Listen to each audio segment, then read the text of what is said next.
Hey everyone. Friday before a 3-day weekend, I'm assuming we'll be shyer in participants, a little bit scarce here and there.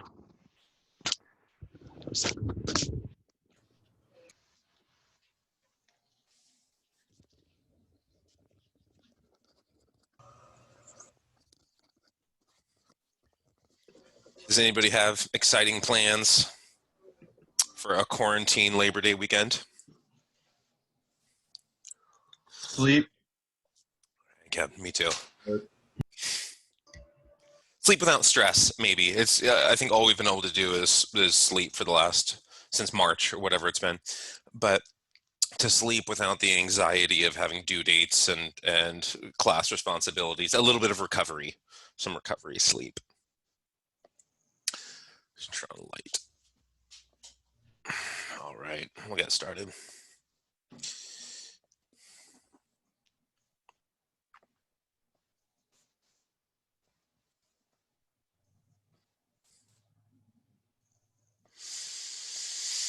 Okay, so today we will just remember, so there's going to be a little bit of pep talk and some rehashing of what we didn't quite get to on Wednesday, whatever it was. Let me see if I can pull up the text box.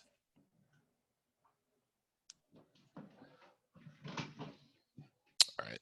So if you have questions and you don't feel like unmuting and speaking up, just type it in the text box and the little chat box, and I'll try to get to it. So just a reminder that Nathaniel is going to be really helpful this semester, and I wouldn't wait until the labs are announced. I mean, I'm announcing them now, but when they're officially in the syllabus and I'm talking about them in class, I wouldn't wait until then to get started. I would try to get SPSS on the computer and just be ready for them when they come. So some people might encounter some SPSS problems. If that's the case, you can work together. There's solutions around it. I think you can log into library computers that have it. There's some solutions that Nathaniel can help troubleshoot, help work around. But if it's from the time I introduce it until the time it's due, and you're encountering some problems like SPSS won't work on my computer or whatever, you don't want to be super stressed and rushed and you write Nathaniel and he's busy that day and he doesn't get back to you for a day and it takes a couple days to get everything troubleshot, right? And so just if you can get it installed now, I think you will, even if you're not going to do anything with it for a couple more weeks, few more weeks, whatever it is, at least you can ward off some future stresses. So we're here Friday the 4th.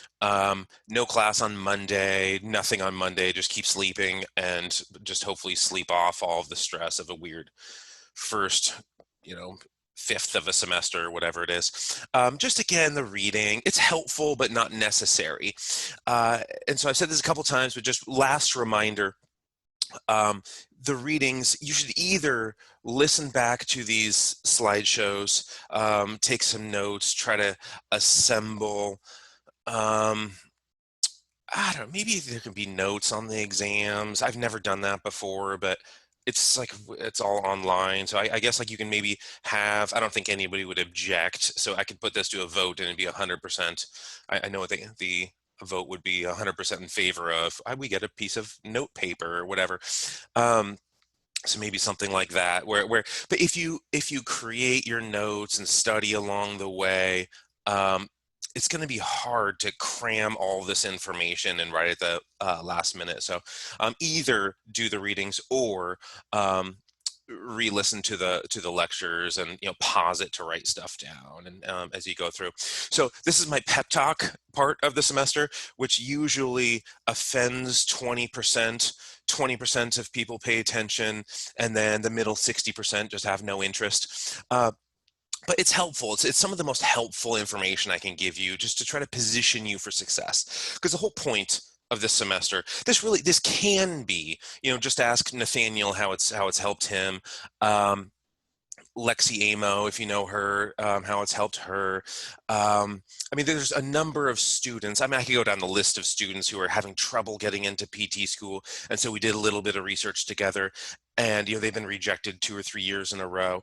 And then that very next year, they're accepted at, everywhere they apply, 6 or 7 schools. I mean, it really matters. And so if you make the most of this class, you can position yourself for way more success, because it's not just a transcript class, this one. It looks good, right? Epidemiology looks good on a transcript, but the most important part is that you actually make something of it. Not everybody will, but the opportunity is there. And where that opportunity becomes valuable is tuition, as you know. I mean, unless you have a full scholarship, even if you're like, partly scholarships, tuition is still really expensive. You just Google it and you get this. You can find some breakdown of what, the room and board and the tuition. And I have no idea what it looks like this year with room and board, how many people are actually on campus. But this money, we all take out a ton of loan money. I have some loans left over, and pretty much everything you can walk away from. All of these, just file for bankruptcy. Not in like the Michael Scott way where he just says, I declare or whatever, but like just go through the formality of filing bankruptcy, and almost all debt ceases to apply to you. I mean, your credit looks horrible, but the dollar doesn't follow you, except for student loans, right? You start reading some of these articles about student loans and you sort of can't escape them. There are conditions where you can escape part of them, but you can't just accumulate $250,000 in debt from student loans and then just declare bankruptcy, sort of wash your hands of it and move on. It's a ton of money that you really do have to pay back. People are sort of unforgiving unless there's a government job that has like loan forgivement. And if you can find one of those, that's an enormous perk, and take advantage of it. But people are often really optimistic about the likelihood of employment and the extent of compensation. But when you start looking up these real averages, not what people tell you, it's like, oh, come to our firm or come to our company or come to our business, and the average pay is this or that. Those are usually misleading sort of sales pitches. Or there's 20,000 applicants for one position, and so when you look at these actual kind of mean and median values, the medians are usually more important, because mean values are driven up by the Bill Gates of the world. What's the mean net worth in Medina up in Washington? And it's like outrageous because Bill Gates, lives there and his house is worth $146 million or something. But when you look at the medians of what people actually make, it's not that encouraging of how much people, make in life, with a 2-year degree or 36,000, the 4-year degree, 35,000. And I mean, if you end up with a 6-figure loan, you're not going to pay that back making like 36,000 gross, right? Because you're losing some of that to taxes. And then you look at the currently not working percentage. The reason I have this picture of Ray and Joan Kroc, if anybody knows the McDonald's history, Ray Kroc is the sort of cutthroat, ruthless asshole who took over McDonald's. But they did a lot of, especially his wife, Joan, did a lot of charity work in the end. And they came up with this gym, right? There was this exercise facility. It wasn't just for like meatheads. It was sort of like, oh, there's a pool and there's, I don't know, like water aerobics types of classes there. And there's physical therapy. It's sort of this more upscale, but also kind of a lower price gym so that people can afford and stuff. And after my master's degree, I mean, I had 6 years of education. I had my master's in hand, and I went in to try to be some sort of like fitness manager of a McDonald's gym. I mean, the Ray and Joan Kroc Community Center, if we're being honest, it's a McDonald's gym. It's just not like the play place with the little balls and stuff. And I was sort of cocky because I'm going in here with my master's degree from Pacific, right? I did my master's at Pacific. And so I go in, I'm sort of cocky. I'm pretty sure I'm going to get it. And it only pays like 35,000 a year, 32,000 a year or something, which is sort of the going rate for positions like that. And I go in and there's just this line of people for interviews. I'm like 20th in line or something. And I'm asking people what they like, are you here for like the same interview I am? And everyone was there for that interview. It was like 50 applicants, 50 people like being interviewed. I don't know how many applicants there were, and obviously I didn't get it. So I had this master's degree, and I applied to a McDonald's. And I didn't get it, a McDonald's gym, and I didn't get the job. And that's when I realized the world is a lot more competitive than school. In school, you're the customer, right? So you pay a fee and you provide, or you expect somebody to provide a service for you. I'm teaching, whoever else is teaching. There's, counselors, and there's, tutors, and there's all these people who, in a sense, work for you, right? You're paying for a service. Um, and in some part paying like club dues, it's like a membership fee. So you can be a member of this group that will give you a stamp of approval. But it ends up if you just look at the unemployment rate, that's misleading. That's not actually people who are out of work. There are very specific ways of making that number look politically, making that number look smaller than it actually should be. So the currently not working percent is a much more revealing statistic. And some of it could be, I'm a housewife or house husband or house robot or whatever. But I mean, you look at this, currently not working percentage, you have a PhD and around 8%, 9% with an MD, with a JD, like a law degree, around 9%, and that keeps going up every single year. The people who have these degrees and they're like, you can't find work, or they're out of work. And so to illustrate the competition of how hard it is, A, to get into graduate schools, and then B, the next step, every single step gets harder, right? High school, it's not that hard to outcompete the peer next to you in high school because half of them aren't going to college. Once you get to college, that's like the top half of your high school, right? And then in graduate school, that's like the top third of college. And then, if you go on to a PhD or something like that, then you're in the top like select percentage of a master's degree. And then when you go into the workforce, you're in the top percentage of that, right? So every single step, it gets harder. You're on step 2 right now, right? So you've outcompeted your high school peers. Or are currently neck and neck and in that same group, whatever. But to continue to outcompete these groups, stage after stage, gets harder and harder. So this is so this close friend of mine. His name's Fred. He's a obstetrician up in Portland. He actually works in Salem. He's up in Oregon. But this is his daughter. We were out in the back of the yard, kind of measuring this lake, and I fell in. But so the story is going to be about Zoe. But so I fall in, and then we come back, and I realize after I fell in that it's like a septic pool. There's like feces in it, I didn't really notice the smell until then. So we go back, and that's Fred, and we open up a bottle of alcohol with a sword and just pour it on my leg, because although he's a doctor, he doesn't have like a first aid kit. There's nothing else but booze to pour on my cut open leg that was in a septic pool. Actually, Adam, his youngest son, is now, I can make the story about him too. He's currently an undergrad at Columbia. He's over in New York. But for the preparation piece, just to sidetrack a little bit about Adam, he wasn't ready to get into to college right out of high school. He was good. He went to a nice private school and had his GPA was fine and stuff, but he wasn't ready. So he actually enlisted in the military.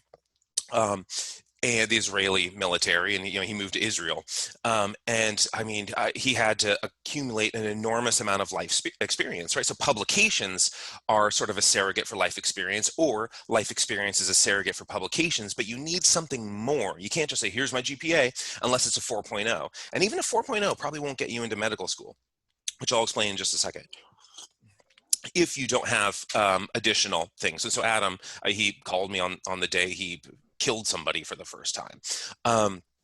And I mean, like actually on purpose, but it just wasn't like he didn't choose to, he's not like a murderer, right? He was in the military and he had to. But that got him into Columbia, right? These life experiences of, okay, you were in X amount of life and death situations. I think you can handle a classroom.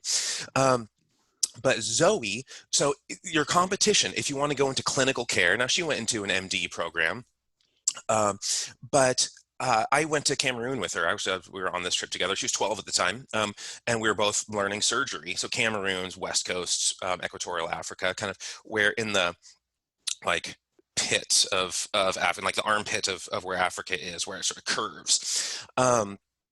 That's where we went, and we did a bunch of surgeries, and she learned surgery as a 12-year-old. And then she raised all this money. She made the Guinness Book of World Records. Before she left her undergrad, she went to Africa like 6 or 7 more times to perform surgeries. And she had 2 patents on surgical techniques by the time she graduated her undergrad. She was in middle school and she got near perfect SATs as a middle schooler. And she was in the 99th percentile on her MCATs, rejected from tons, 4-point GPA, and rejected from tons of medical schools. I mean, applied to a bunch, got into some good ones. But at least half of the medical schools she applied to, she was rejected from. And this is somebody with a 4-point GPA who's in the Guinness Book of World Records, who had 2 patents on surgical techniques, who was in the 99th percentile on her MCATs. And so this is your competition, right? Succeeding in college, that's your competition if you want to get into an MD program. But succeeding in college is actually kind of easy. Succeeding in graduate school is harder. Succeeding in real life is harder than that.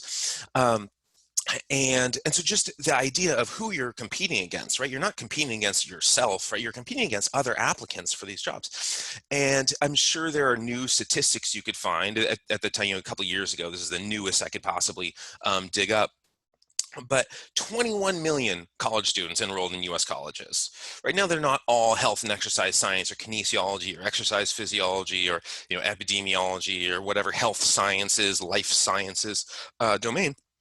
You're not competing against all of them, but you look at how many of the 30,000 Ivy League students currently enrolled, and the number of people who are graduating every year to failed positions, to like the oversaturated markets. And now with PT school, PT, OT, the schools are hard to get into.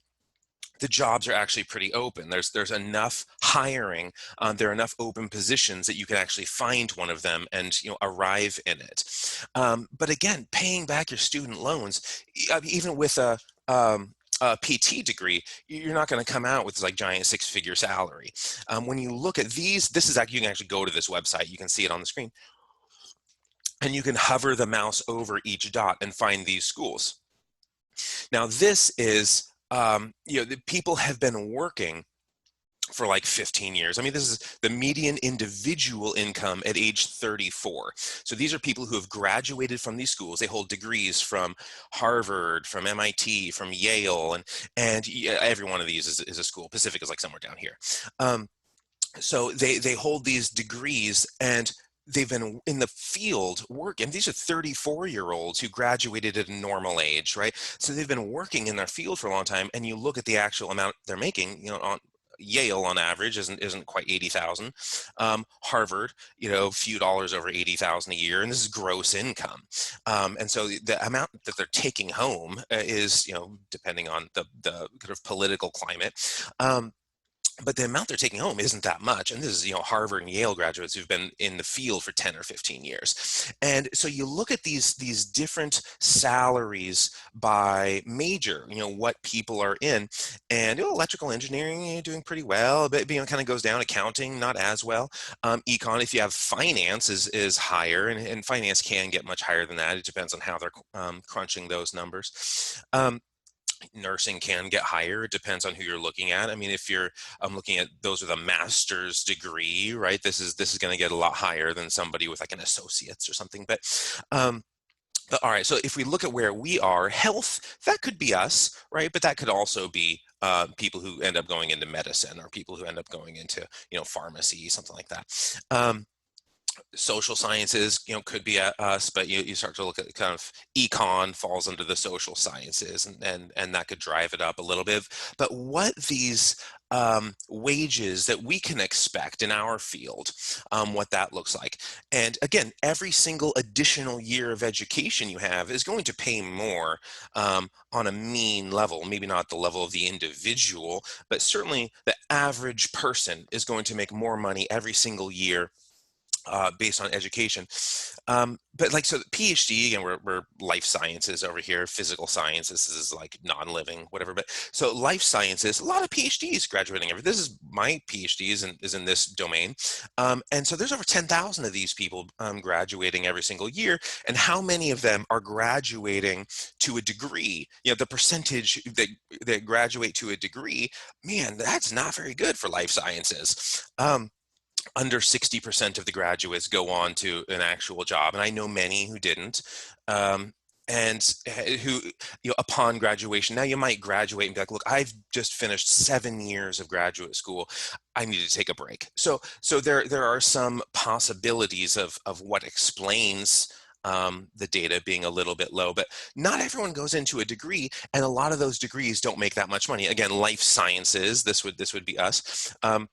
If you go into industry, that's going to pay more than a postdoc. Just I didn't do a postdoc. This is for people who I think sort of who aren't ready for either people who are just going to go into research full time, or people who aren't. If you have a PhD, people who aren't really ready for the workforce.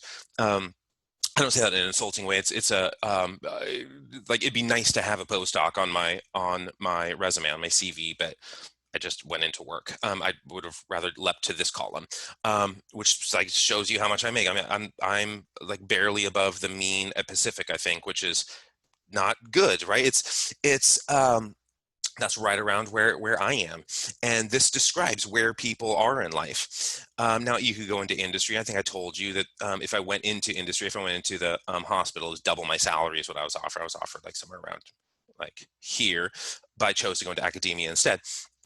But the idea is people don't have that much income, and life, even to get at that stage, there's so many applicants for these positions, and life is just so much more ruthless and less forgiving, um, unsentimental, than I am. And even like people think Bio 51 and 61 are hard, Chem 25 and Chem 27, those are hard. Life is way harder than that. I mean, that's sort of like a prereq to life, which is it's like a warm-up set before you get to the real thing, which is life, that grades way harder than that.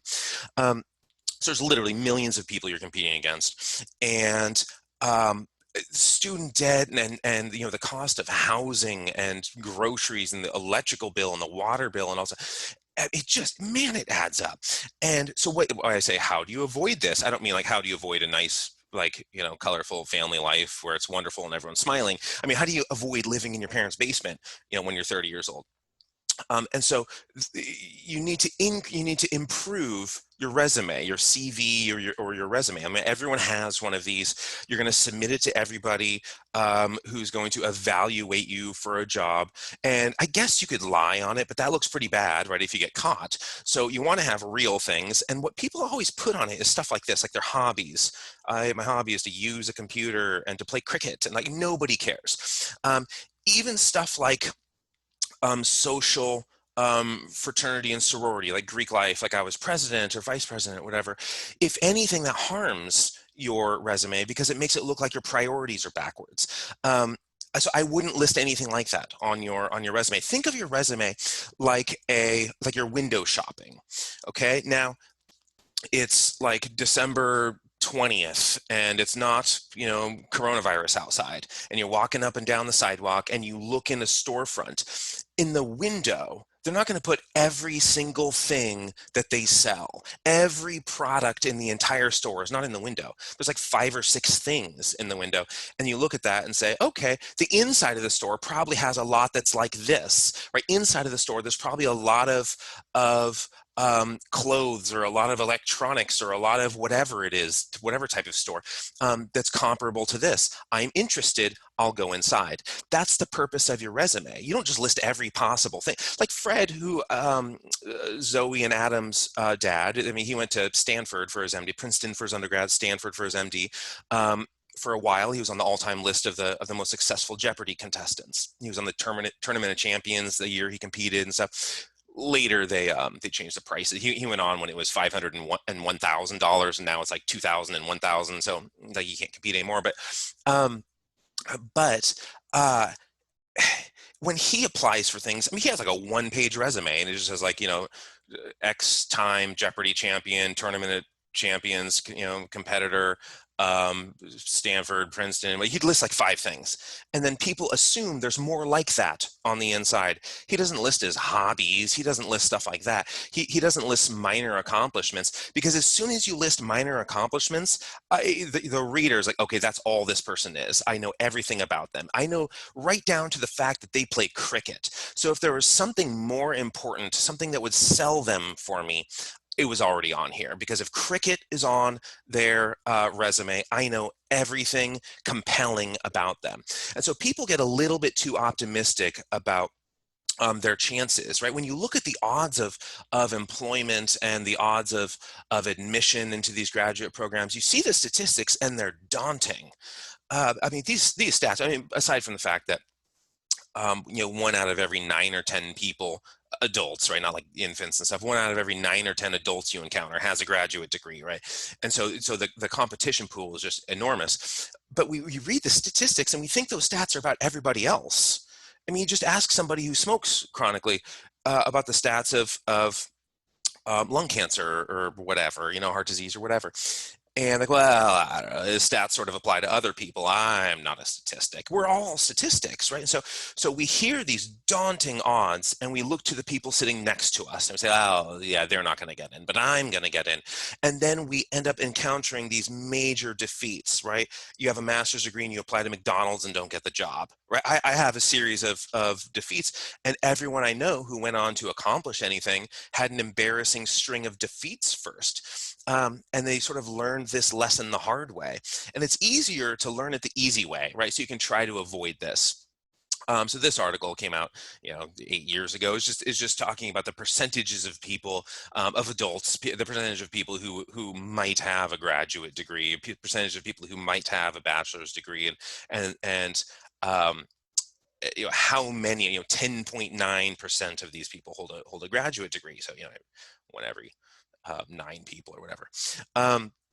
And so it looks so much better on your resume. Your odds are so much better. If we're going to do a logistic regression and say, do you get the job, right? Are you going to get this job you applied for? Are you going to get into the graduate school you applied for? That can actually be your research study. If you want a topic for this semester, you can look at previous applicants to things and say who got in and who didn't and what matters. And I can help you run those stats, and Nathaniel can help you run those stats, and we could figure out incremental advantages of things like each additional publication increases your odds of acceptance by 22% with a p-value of whatever, probability of sort of a reliability of that claim.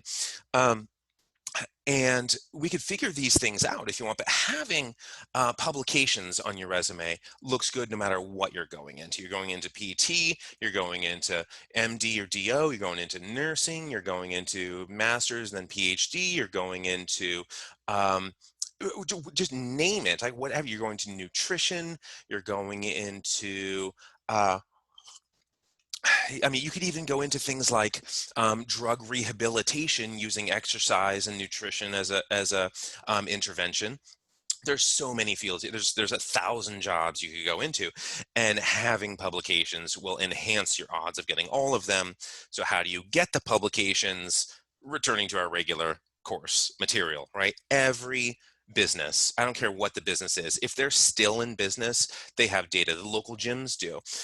If you InShape, get in touch with people who work for InShape. They have tons of data. If you get their databases and say, look, I will, in a collaboration with University of the Pacific, we can analyze your data, and we don't have to publish it if you don't want to, but we can if you want to at some sort of health economics or ACSM type of standard, health and medicine outlet, right? Some journal, some conference, something like that. But whatever topic you want, data will exist there.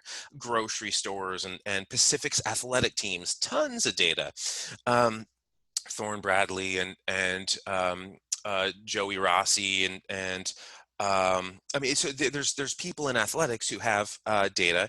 Every PT clinic has a bunch. Every hospital has a bunch. Now, getting data from these, it's a little bit more sensitive, right? So the patients have things they don't necessarily want revealed. Maybe they don't want their white count revealed, or they don't want their lipids, or so there's patient sensitivities, and if you're working in that sort of clinical setting, for sports teams, pretty much nobody cares. You still have to de-identify it. You can't have names of the athletes in there, but nobody really cares about sports teams, and we have data there. Every local gym has data about use patterns, stuff like that. Bond Fitness Center, tons of data.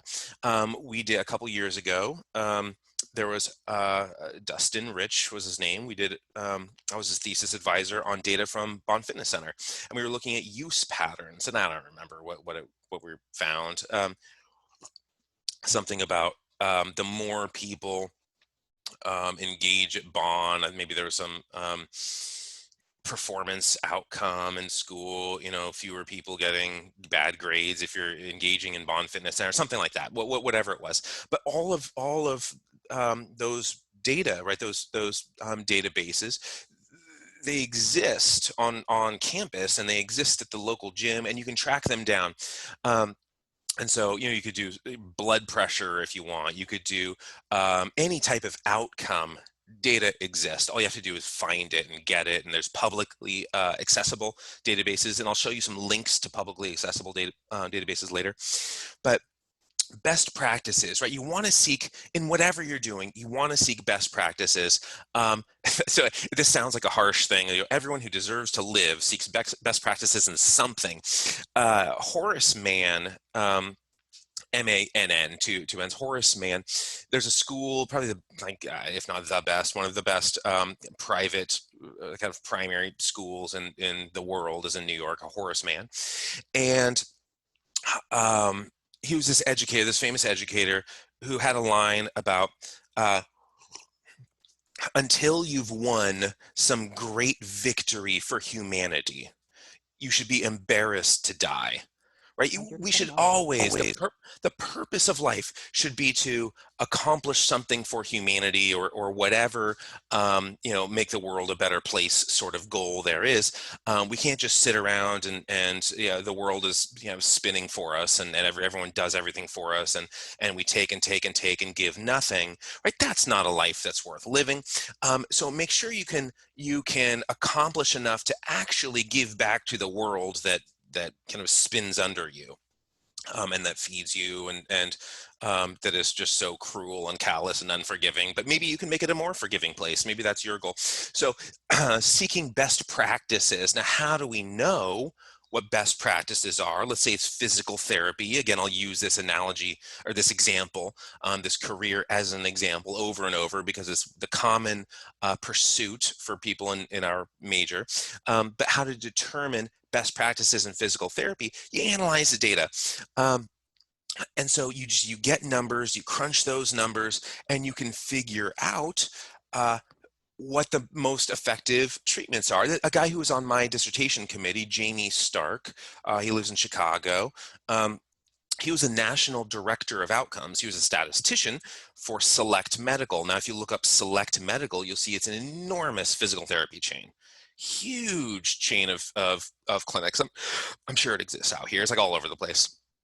And maybe someday you guys will be working for Select Medical. Now, as a statistician, right, he was the national director of outcomes, right? He was higher paid than probably any two physical therapists combined.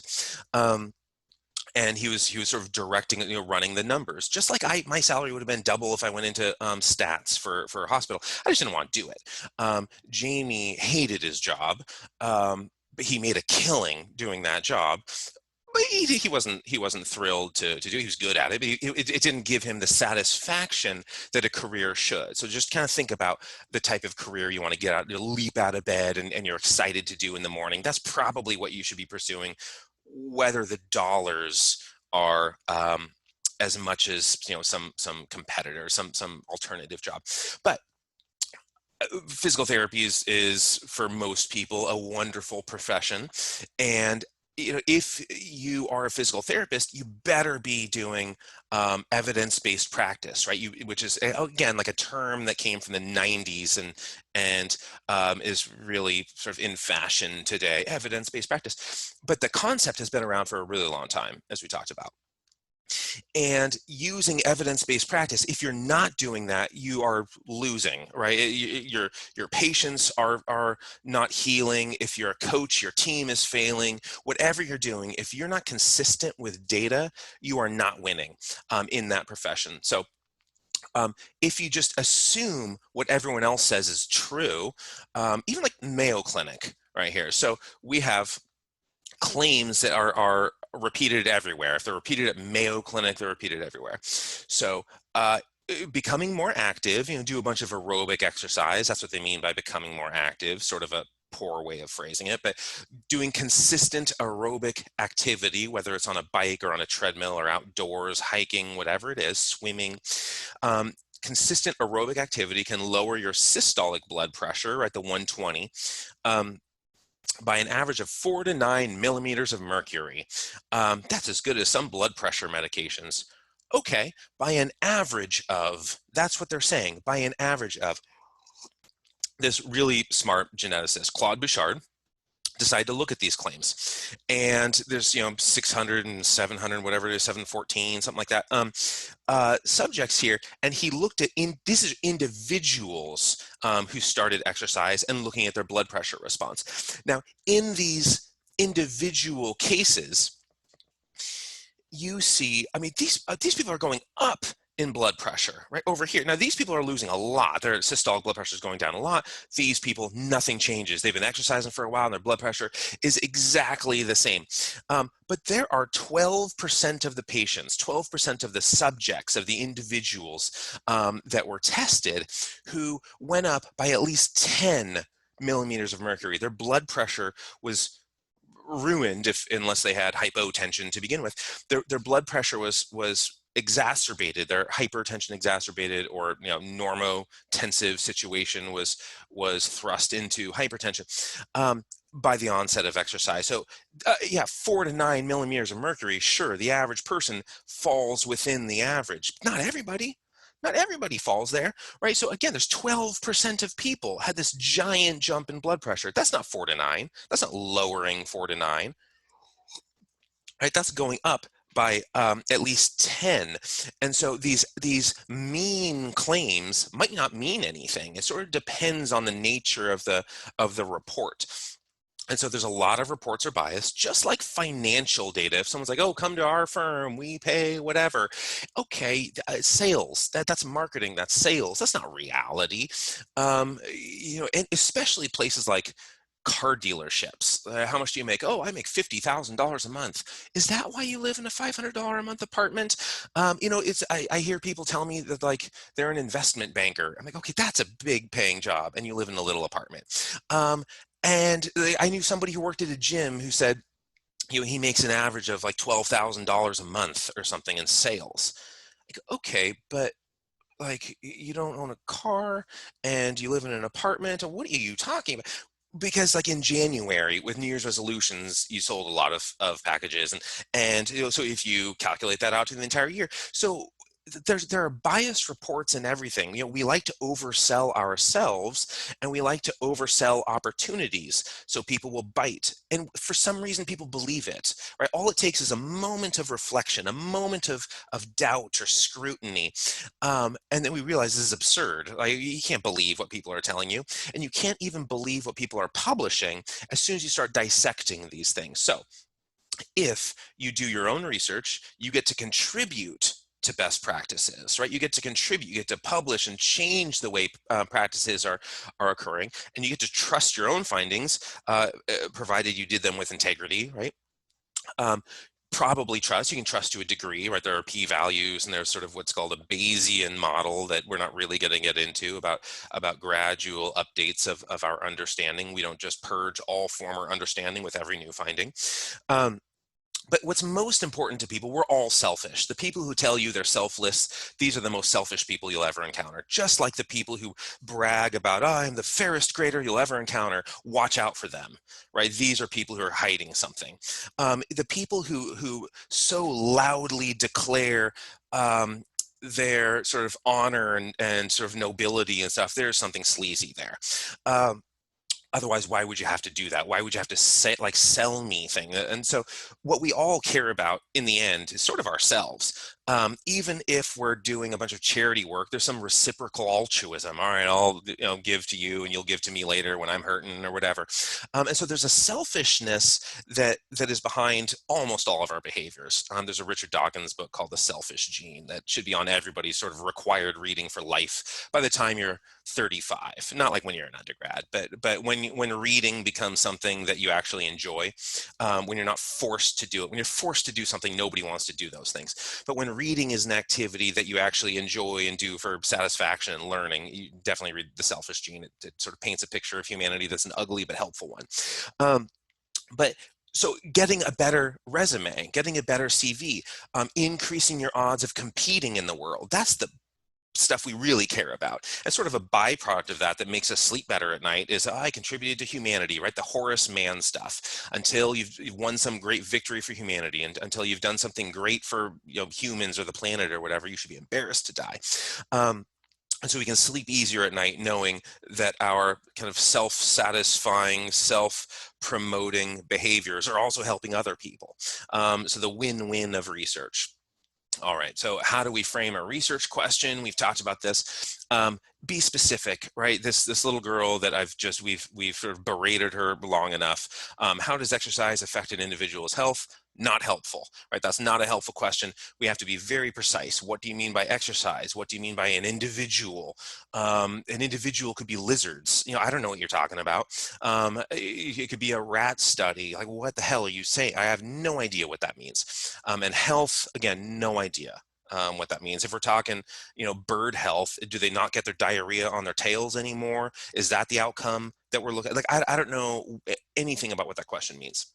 Nobody does. Not even the girl who's asking it, who she didn't, right? I made up the question. And that's like a real person, so that's probably mean of me, because that girl's going to grow up and hear this lecture in like 10 years. She's going to hate me and sue me, and I will yield and say I'm sorry. But so getting into some of these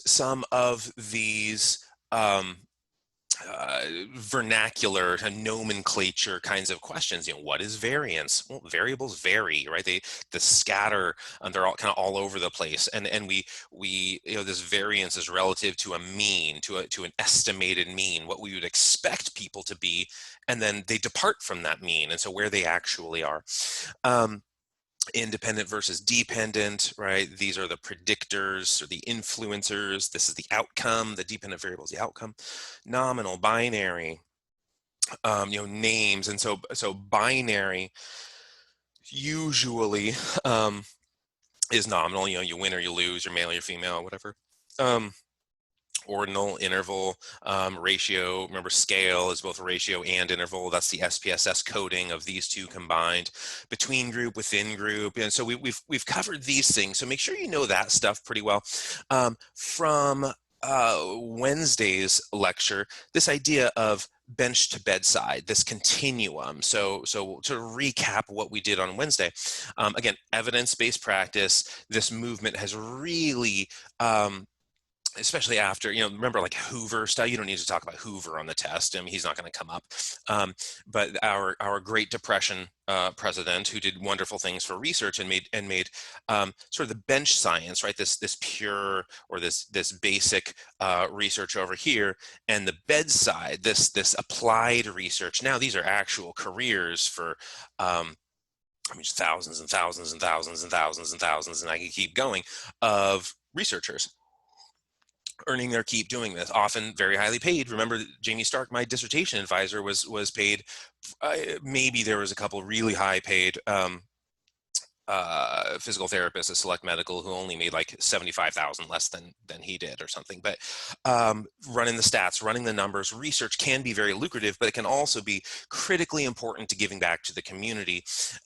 Just ask anybody about, what do we know about COVID? Well, researchers are the ones giving it all this information, and sort of redirecting our safety protocols, and where, when to open, how to open, transmission vectors. These are researchers doing this, saving lives and not sleeping at night because they have so much work to do. But when all the work is done, they can hibernate, and knowing that they have just saved lives with their job that paid them a ton of money. So just remember this idea that statistics, the math involved in understanding the world around you, in conducting science, right? This is just coping with uncertainty. The world is packed with uncertainty, and you have to unpack it with math, right? You have to unpack and analyze all that uncertainty using statistics, and inferential statistics. we're making inferences about larger populations. Now, you don't have to test every single person who has COVID to know about transmission vectors or to know about likelihood of mortality or to know about symptoms or to know, you can sample from that population, test 1,000 people who have it, and you can have a compelling understanding of COVID. And you can do the same thing with anything. You can do with pictures. Like, let's get out of sort of epidemiology proper, get on the mound of a baseball game, and you want to know what exercises are going to accelerate a fastball. Fine, you don't have to test every single baseball player in the world. You don't have to test the population of baseball players. You can sample from that population. You can test a sample of baseball players, and then you can make inferences about the larger population. I don't know how many pitchers there are in the world, and the MLB population, however many teams there are, 10 pitchers a team or whatever, 15, 20 a team, I have no idea. And so that would be the population. All right, test 15 or 20 pitchers and you'll have an idea. You'll have a pretty compelling idea of what's going to work for all of them. There's going to be scatter, there's going to be variance, right? But you can statistically cope with that, manage it, and come up with a confident assertion, some sort of claim that's going to apply to the larger population, most likely.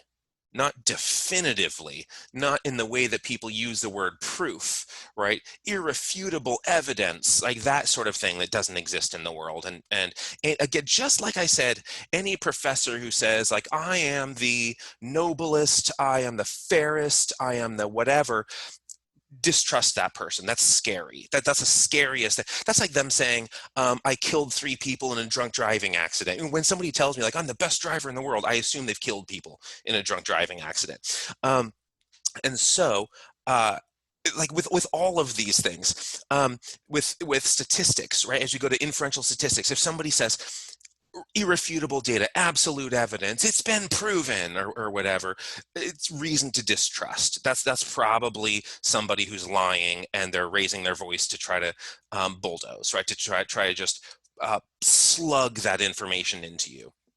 And if it were just the truth and they just reported the truth, they don't need to shout. Just watch the political debates when these things come.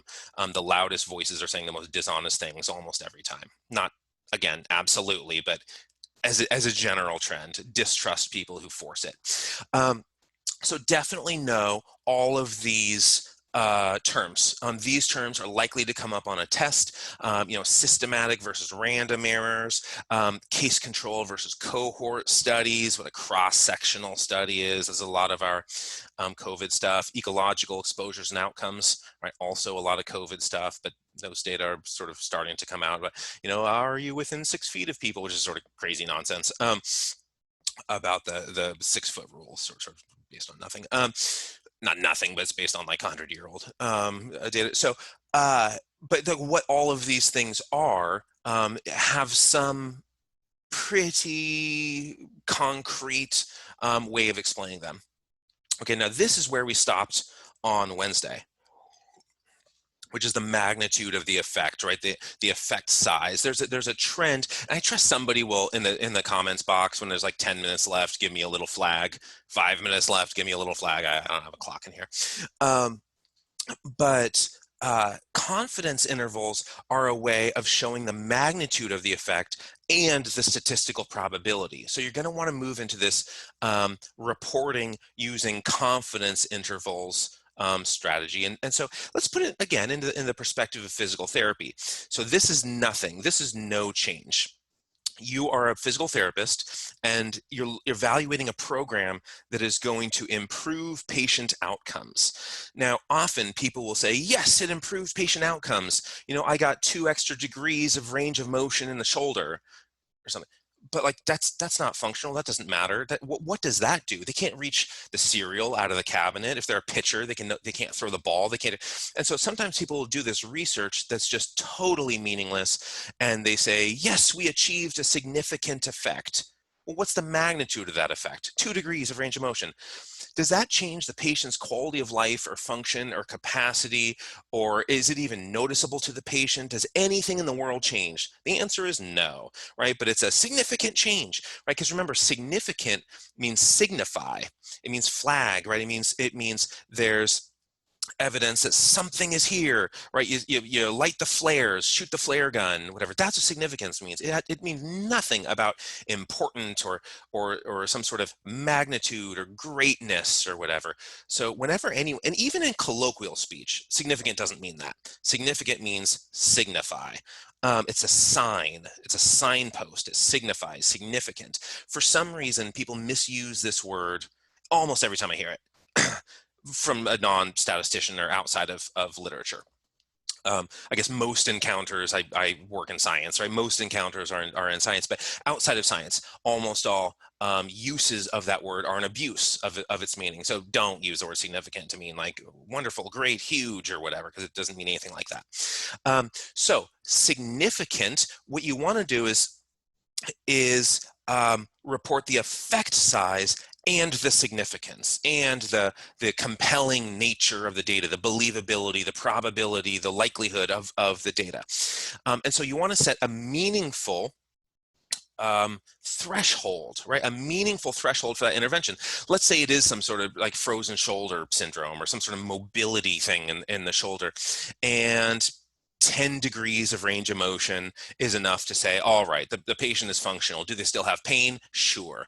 Do they have 100%? Are they back pre-injury? No, right? But can they do all of the tasks required of them for daily living, for quality of life, for their occupation?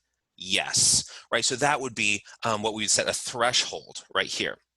So we enroll 20 patients, a sample of 20 patients from the population of patients who have frozen shoulder or something.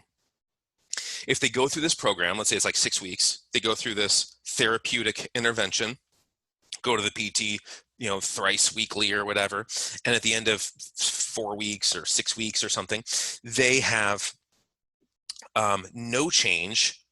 They live right here, right on this black line. If they're worse, they're over here. They're in this area. If they are better, but not clinically meaningful, it's not a meaningful improvement, then they're in this area, right? This is like, 5 degrees, whatever. Yeah, they improved, but it doesn't matter, right? And once they cross this orange line, that means there's enough improvement that we can consider it. Check that box. Was it a success? Yes. And so then we get these means, right? Remember, that blood pressure study, the blood pressure study that showed the Claude Bouchard one, the blood pressure study that showed the mean, sure, it's 4 to 9 millimeters of mercury, fine. But people are all over the place. If you look at the individuals, they're everywhere. And so what you want is this mean plus or minus a standard deviation. And this sort of encapsulates the bulk of the population. If the bulk of the population is right here, it works. It's not harmful, but I don't know, it's just not really that good of a program. If the mean plus or minus standard deviation is out here, wonderful. Unless there's terrible side effects or something, wonderful. It works like for pretty much everybody. Now there's going to be some outliers who might be over here, right? But the bulk of people are going to be over here. Now, if the mean plus or minus standard deviation is here, maybe it's worse. Maybe they come out worse. Maybe they come out a little bit ahead, but they're not coming out ahead. This isn't a very good program. If it's here, that's reasonable. Okay, it's reasonable. We don't really think anyone's getting worse. There may be an outlier or two gets worse or stays the same, but the bulk of people are getting better, and some of them, a fair amount, are improving a meaningful amount. Right? So D is okay, B is wonderful, D is okay, A is sort of meaningless, C, scrap it and don't even try. E, who knows what the hell? Like a couple of patients get way better, some patients get worse. Most people are in the middle somewhere, right? And so this is this wide standard deviation of patients are all over the place. The variance is huge, right? So a confidence interval tells you an awful lot about the nature of an outcome, how confident we are, a confidence interval, and we're going to figure out how to calculate this stuff later. The computer does it for you. You never need to calculate it, but sort of what it means, what it looks like on paper. But a confidence interval is something you should definitely know about, and in your own reporting, you should definitely employ. Now, getting into some of the limitations, right, the pitfalls of evidence-based exercise programs or evidence-based whatever. Exercise programs are the easiest one to do because the people we are enrolling into exercise programs, if we're talking about athletes, usually we're enrolling bad athletes or we're enrolling recreationally healthy college students, convenience sampling, right? If I'm going to conduct a study, I'll just do whoever, you guys, right, on everybody in my classes. Because you're accessible. I have 5 points of extra credit if you participate in my study, right? So you can, a professor or some sort of university researcher has access to students. And so most data is just gonna be on the students. Now students are very seldom Olympic athletes. At my undergrad institution, there was an Olympic sprinter. But in general, I have known very few Olympic athletes who are, simultaneously being tested in research. And so if you're going to do a compelling research study, you're going to randomize people. Now, you randomize 20 Olympic athletes to the program you think is best for training, right? You got the Olympics coming up in a year. I got to get you prepared. I'm going to randomize 20 of you to the program I think will prepare you best. I'm going to randomize 20 of you to a program that I think is pretty good, right? This program is what we've been doing for a long time. The equivalency trial, right? There's equivalence of like in pharmacological data where they're looking at, comparing it to the otherwise existing best drug. So 20 athletes go to the best program, what we think is best, 20 go to what is currently thought to be good, and then 20 go to just do nothing. Now, that's malpractice if you're a coach, because you've just produced like 40 losers and 20 winners. And your role, you're being paid probably a lot. You're probably being paid a lot to produce winners and gold medals and whatever. And this is true for the college level. It's hard to test D1 collegiate athletes. We've done it some here. We've published on that a little bit. There was a student, Haley Betancourt, who is now, I think I've mentioned her earlier this semester. She's a current MD student at Davis. We published 3 times together, twice before she got in. That was a huge component of her application for her MD program. And we tested D1 athletes, right? So the soccer team, the women's soccer team here. But in general, it's hard to get athletes. It's hard to get good athletes. So what you're looking at is sort of common folk, healthy people, normal, healthy people, and then we make inferences about elite athletes, and that's ludicrous. Because what type of exercise is going to work for the average person is not the type of exercise that's going to work for an Olympic athlete. An Olympic athlete will find himself or herself atrophying, losing progress, becoming worse at their sport, but deteriorating body composition if they were to do exercise that is optimal for the common folk. And yet the literature sometimes says, here's the best thing you can do for never do more than 3 sets or whatever it is. Diminishing returns after the 3rd set of an exercise. Okay, but that's for common people, right? That's not for somebody who's an elite athlete who's been training since they were a blastocyst, right? The dumbbell was born with them in the womb, and they're 25 years into training, and 3 sets and diminishing. So there's a lot of this that just gets ridiculous because you can't test the elite athletes. Now, internal validity versus external validity. These are concepts that are going to come up regularly on tests in your own studies. So internal validity is, are your methods sound? Are they flawless as you can make them, at least? Can somebody find plot holes, right? So if you're watching a movie and you're like, there's some like hole in the plot drives you crazy. Sort of the classic one is like in fantasy, Lord of the Rings, right? Like, why didn't the Eagles just take the ring to the mountain 1 minute into the movie or into the books or whatever? I mean, I've like read the books multiple times. I'm obviously a fan, but some sort of big plot holes that were later explained poorly. Tolkien's like, oh well, they don't follow orders or whatever. I mean, it's just like a terrible explanation. So these plot holes that we see, whether it's like Harry Potter or whatever other movies that people find these plot holes, You don't want that in your research, right? You don't want plot holes in your research. You're going to have a reviewer or a reader saying, yeah, but like, look at how bad this thing was. Their methods were terrible. So you can't trust their outcomes. A plot hole in your data or your analyses or reporting or something is never, that's like terrible. It's not going to get published, or if it does get by peer review, if the peer reviewers don't see it and then the readers see it, that's even worse, because now you're like embarrassed because that thing is in print forever. It happens sometimes, and we'll talk about it. External validity is generalizability. Are your findings generalizable broadly or narrowly? So if your study is on everyone is age 33 and every single person is a female and every single person has diabetes, type 1 diabetes, and every single person is using the same type of insulin, and every single person is same ethnicity, and every single person lives in the same geographic area, right? So to rule out weather patterns as some sort of influence over the outcome. And every single you have like 100 subjects and they're all like practically identical twins. The same BMI, whatever, and then we're going to change the insulin medication, and we're going to see, or we add some particular, we add metformin to their whatever. This is this is narrow. This is a tiny bit of external validity, right? A massive amount of external validity is, oh, we just randomized 1,000 people just totally at random, and we had them do running on a treadmill. And so we want to know if treadmill running improves their blood pressure. Massive external validity, but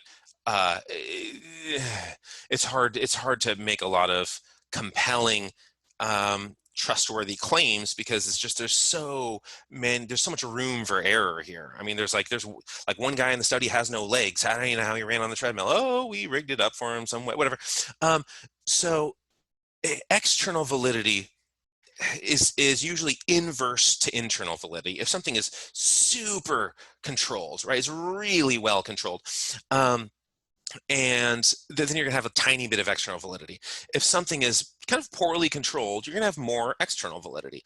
And so these two, so just remember, internal validity is how reliable sound, how controlled everything is. Can you trust your results? External validity is how broadly do your findings reach? Does it sort of touch everybody a little bit?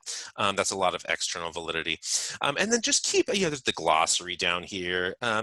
Really easy, some more glossary points. You can go back to these slides, but just keeping the nomenclature, the sort of statistician's parlance in mind as we move toward tests. Easy questions.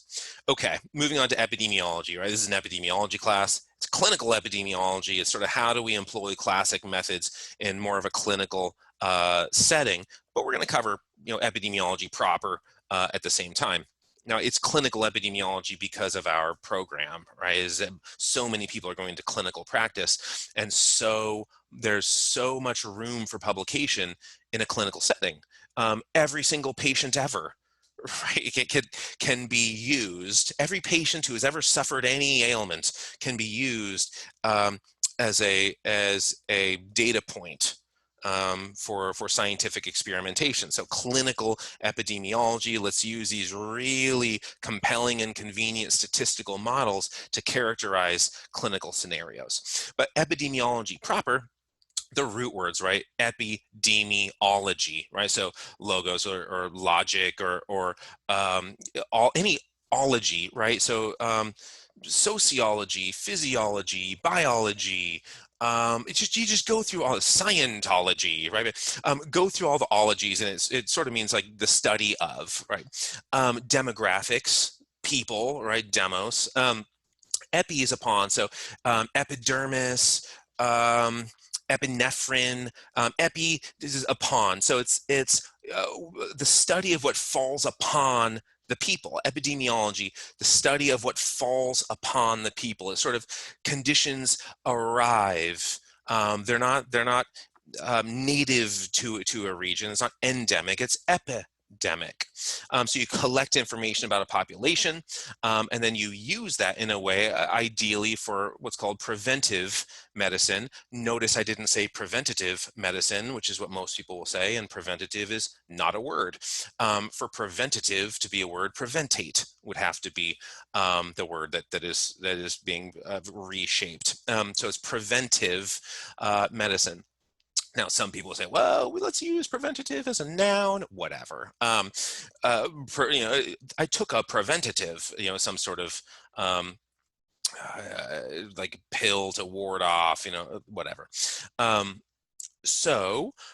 where did it come from? I keep using these, like Old Testament examples of where the oldest possible thing, and in the book of Samuel, Old Testament, there's some, rats, kind of noticing that rats and disease of this exposure outcome a little bit, and it comes a little bit, a tiny bit, uh, before Hippocrates. It comes a tiny bit before really we, a couple hundred years or something, but before we really get into epidemiology of this exposure and outcomes, exposure and outcomes, exposure and outcomes. So remember, case control studies and cohort studies, we're looking at the linking between exposures and outcomes. So for COVID, was the exposure, you were on a plane, what's the outcome? Well, 35% of the people on the plane got COVID, whatever.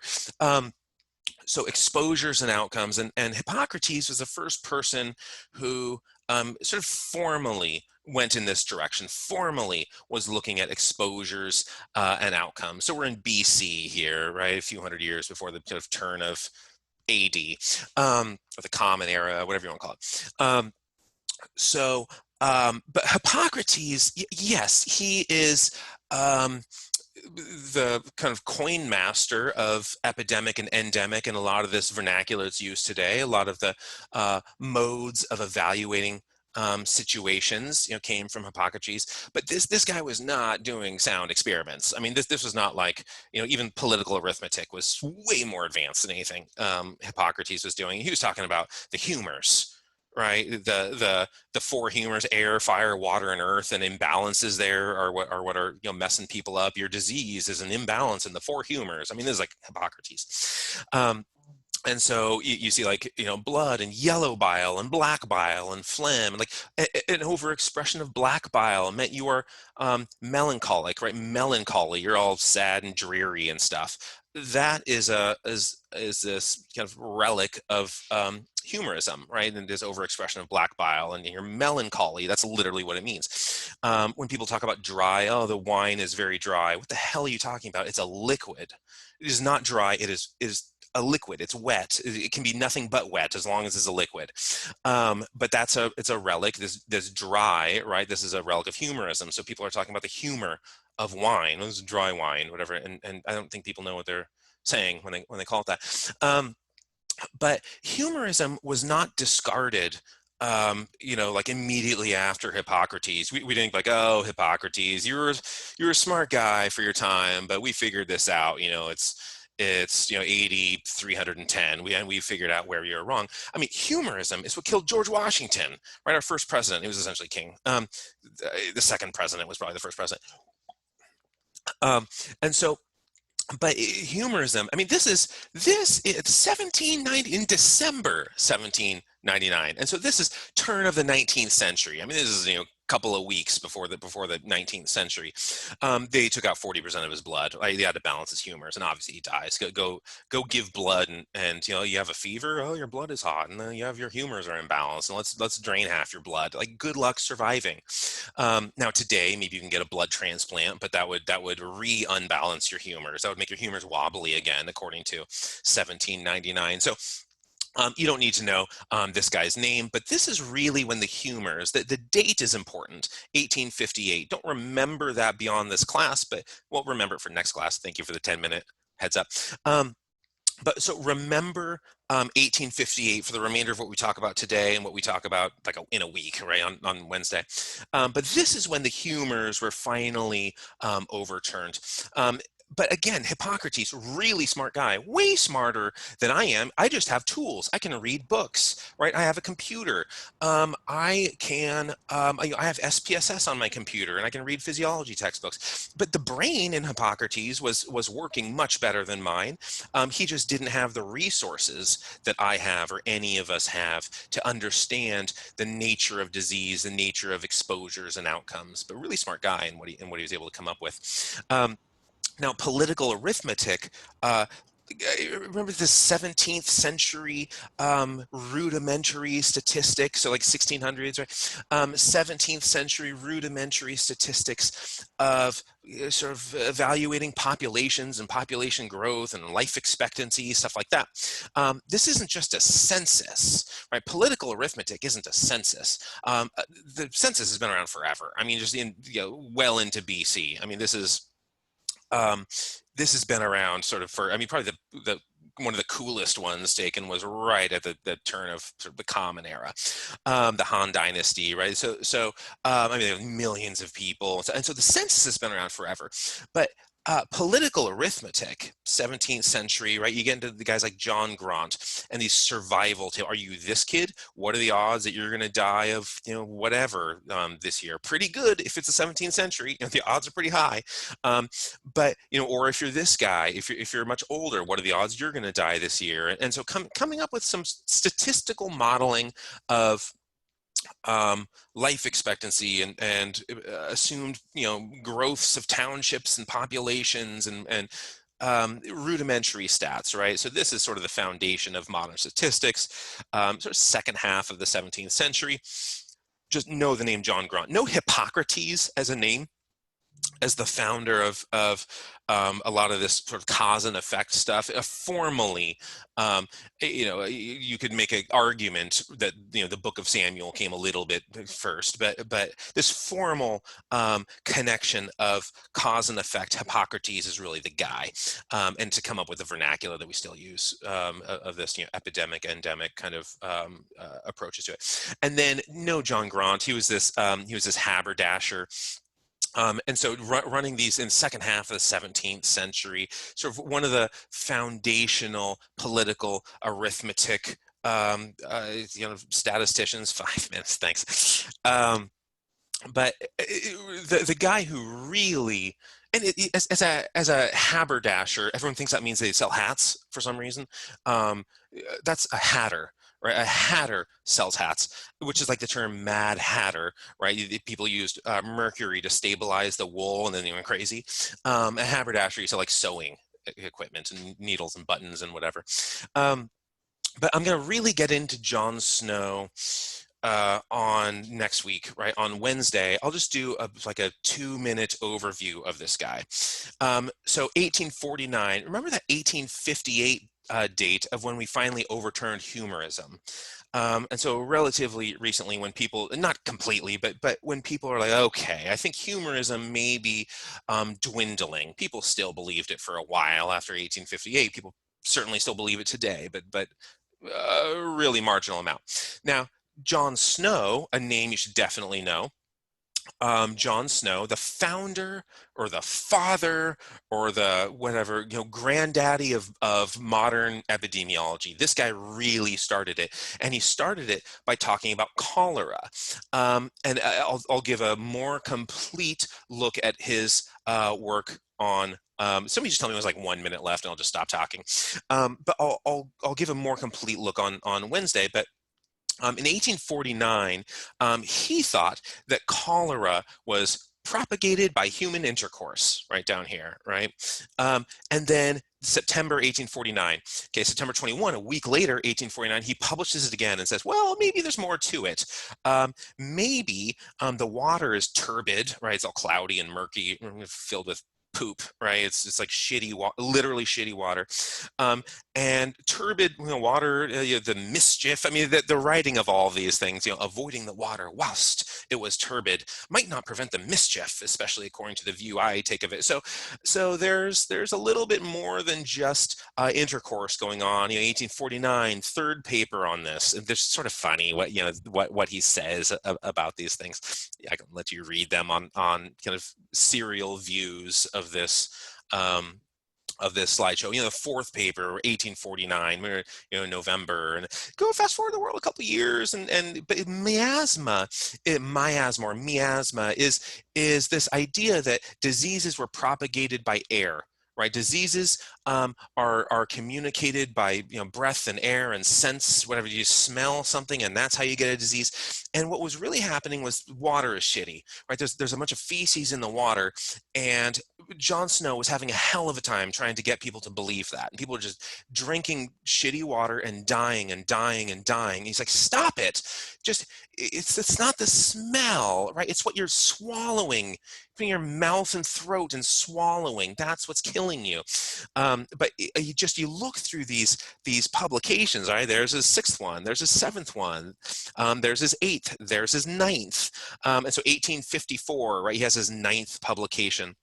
And then we'll pick up here on Wednesday about what actually happened with the Broad Street. It's still there today, but it's called Broadwick Street. The cholera outbreak in Westminster or Soho. This is a region of Westminster. So we'll pick up here on Wednesday, and let me know if you have any questions before for they hop now. on. Hey, Nathaniel. So I uploaded the installers to Canvas. They're in the lab folder in the section. It just says SPSS installers. Can you let me know? I've been having trouble downloading on my laptop, but it might just be because I have SPSS downloaded already. So please download them. There's a Mac version and a Windows version, and then let me know because I've been kind of having some issues with the help desk, so I can call them back and try to get that sorted out. Once it's downloaded, you guys are going to need to call the help desk, call them, not email, call them. I'm going to put the number in a little announcement on Canvas, and then get the licensing number to activate the software for you. And then I'll get those labs to you probably by Labor Day, at least lab 1, and then it'll have the screen recording that I'm working on. Any questions? No? Oh boy. Do you think maybe you could write down those instructions like on the... Yeah, I'm sending out an announcement right now. I've been typing it while Jensen's been teaching, so I'll send it out in probably the next 2 or 3 minutes. I would not have remembered that. Thank you. Yeah, no worries. I just wanted to say it verbally, and then okay. Let me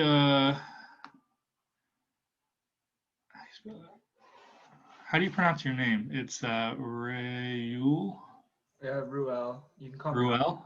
Okay, so Ruel, let me, do you know how to call, can you call a USA number or no? No, I don't think so. Not with my plan. Is there like a Wi-Fi calling option? I have WhatsApp. I don't know if I can call the help desk with that. Okay.